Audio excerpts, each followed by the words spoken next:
I like to call this visual chaos. I mean, look what's behind me right now. There's nothing really strong or dynamic of my head placement. Behind me right now is just a lot of lines and junk. It's not very strong to pop the bride and groom, to pop me so that I look different from the background. I can somewhat get lost. So now if you change your angle on me, then you'll see that all of a sudden, just by changing your angle, you have a flat background. And now the visual chaotic nature is gone, and I pop from that background, and that's what I want in my bride and groom shooting, my model shooting. I want the head and first, and then maybe the body placement to be in an area of less visual chaos and more negative space and cleaner. That's what I'm looking for.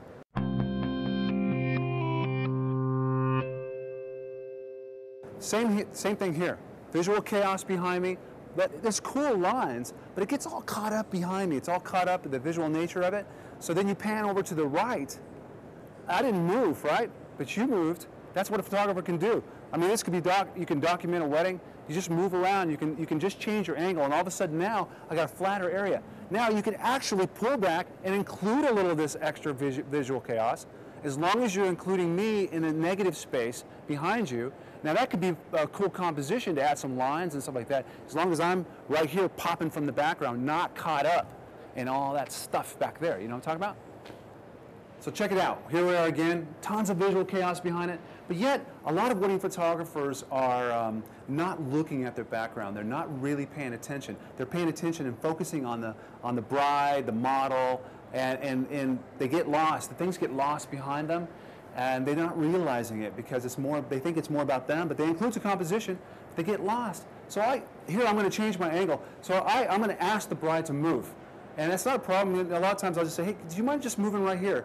And all of a sudden I just change my angle to here, and I just say, oh, and I give them a nice little pose or something like that. For me, let's see if it was a guy, a groom, I'd be maybe something like this or like that, look off a little bit like that, and you got some nice negative space.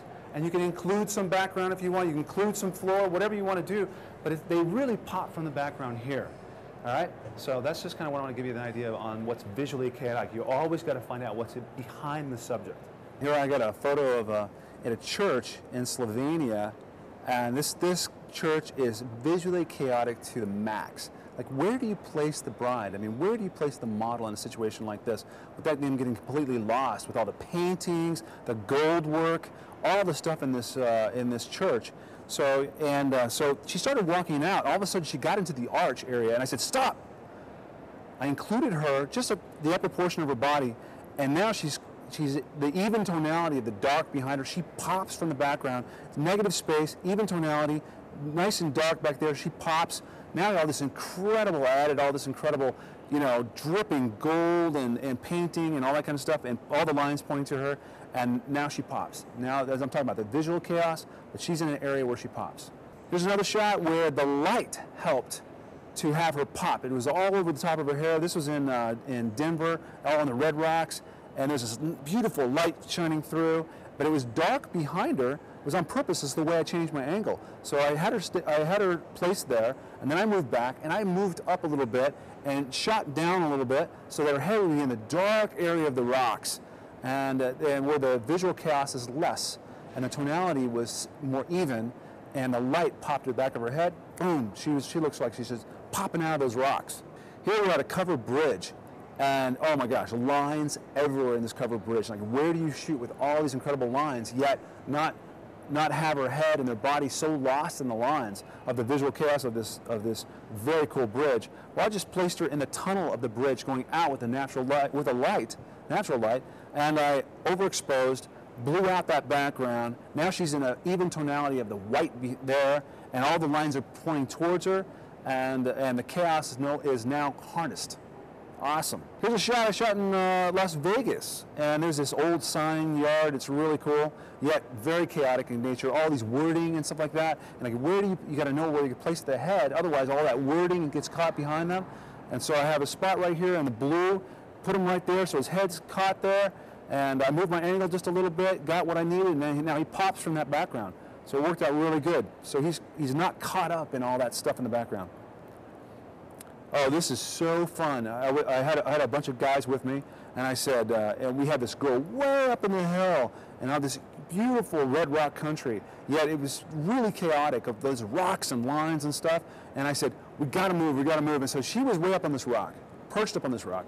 And I said, she's lost. So this, I mean, we ran about 100 yards one direction, and they didn't know why I was running over there. And I said, dude, you'll know when I get there. You'll be like, yeah. So we go over there, finally get there, and I point my camera up there, and I go, check that out. And what happened is she got into an even tonality of dark, where the shade was going into the rocks. And then she just went, popped right out, and I was like, man, and everybody was like, oh, wow. It's like, you know, and we were excited. We were like pumped. We were like, shoot it. So we were telling her to do some things from a long distance off. That was fantastic, because anywhere else along that hillside, she's just lost. That was the spot. Awesome. Here I was talking to some photographers, and I said, it was in Norway, and these mountains were all the kind of white with snow, and we had this beautiful rock, and she was on top of this rock, but not many places you could be where her white of her dress was getting somewhat lost in the white of the mountains. And I said, man, you got to come back here. So we went to another area. There was an area of negative space that was in a V form. And here she was raising her arm and creating a V herself. And so just by changing my angle, but it was a little bit of a walk to do that, got her into that V. And now she's not caught up in the visual chaos, and she's in a beautiful area of negative space, pops out, wow, it's an exciting shot. Turn it to panorama, and I'm pumped on that shot. Here we're in this like old building with all this electronic equipment. It's back in the 50s, and it hasn't been used forever. It was like a mill, and all this electric equipment, all this crazy stuff. And I had this model in the back room, and I had her in an area of less visual chaos because it was very dark behind her. And then the light was coming from the side, and it popped her from the side, which highlighted her from that dark. And that was about the only place I could think of so that she would pop from all that, and then include all that crazy urban electronic stuff. And now I got a shot that she's strong, all the electronics is strong, and she's popping from that visual chaos. Boom. Nice.